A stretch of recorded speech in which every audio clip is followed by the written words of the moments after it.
Number 1. Reach out to someone even if it feels wrong. Depression pushes people inward. It makes you want to isolate, go quiet, and deal with it alone. That instinct feels protective, but it usually makes things worse.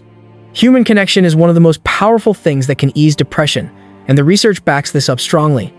The key thing here is this: the person you reach out to does not have to fix you. They do not have to have the right words.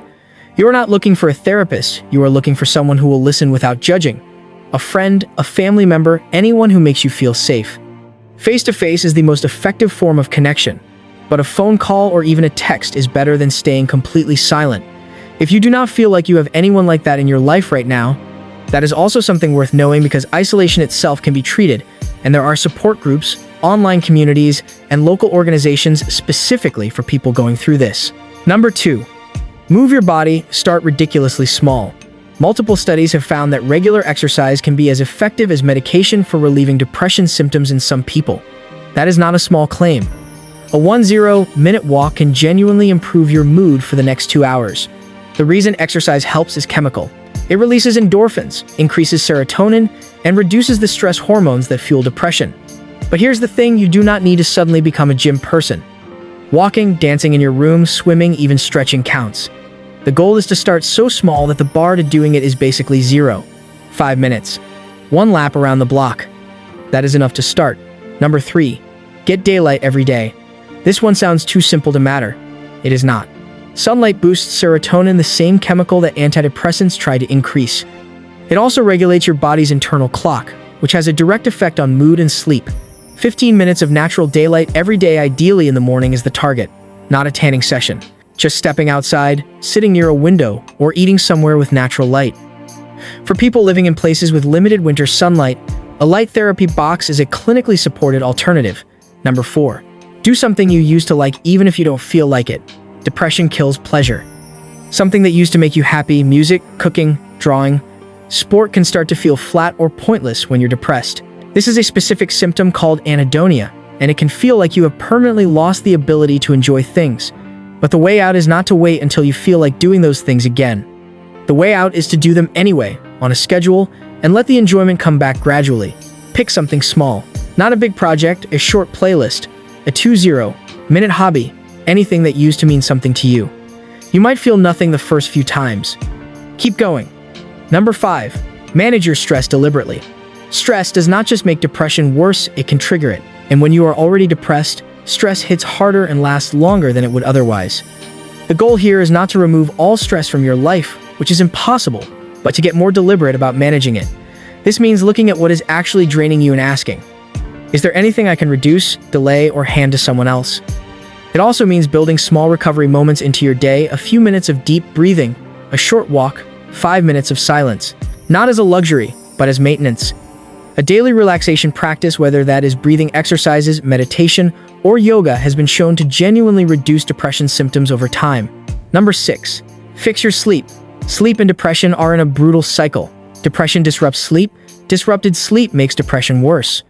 Most adults need 7 to 9 hours, and the quality of that sleep matters as much as the quantity. The basics here are consistent. Same sleep time and wake time every day, no bright screens for at least an hour before bed, and keeping your room cool, dark, and quiet.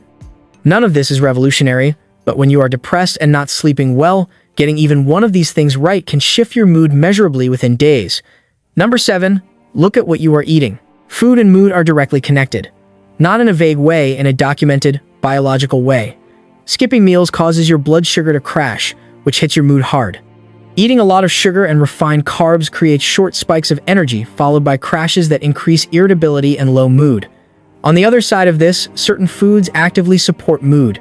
Omega-3 fatty acids found in salmon, sardines, mackerel, play a real role in stabilizing mood. B vitamins, particularly folic acid and B12, are directly linked to depression risk. Eating leafy greens, eggs, beans, and citrus fruit consistently can make a genuine difference. This is not a cure, but your brain runs on food, and what you put in matters. Number 8.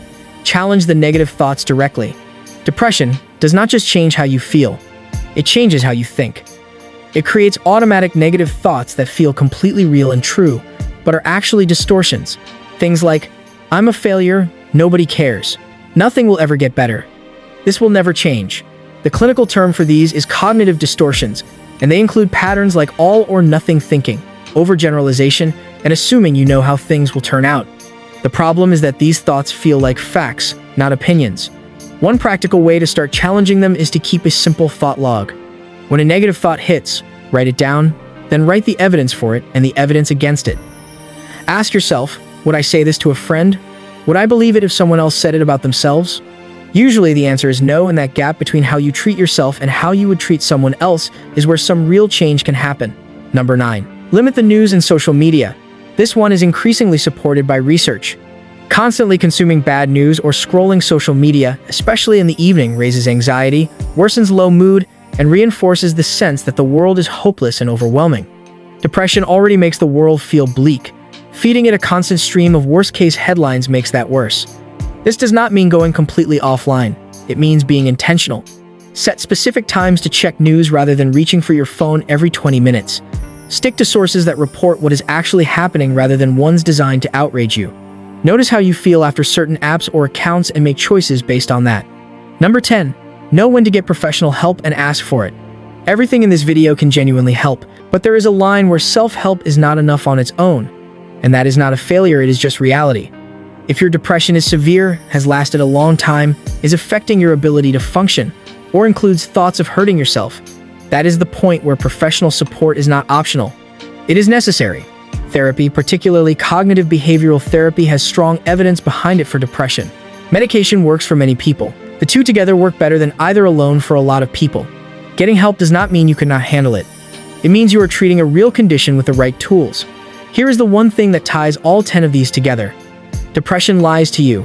That is not a metaphor. That is a clinical reality. It tells you that nothing will help, that you are too far gone, that these things only work for other people. It makes inaction feel like realism and effort feel like pointless optimism. None of these are quick fixes. None of them feel easy when you are in it. But each one is a small pushback against something that does not want you to push back at all. If you are going through this right now, you are not alone. 280 million people are living with this. Many of them are watching this video. And the fact that you are here, looking for ways to deal with it, matters more than you know. If you are in crisis or need to talk to someone right now, please reach out. In the US, call or text 988. In the UK, call 116123. In Australia, call 131114. These lines exist for exactly this. If this helped you or someone you know, subscribe.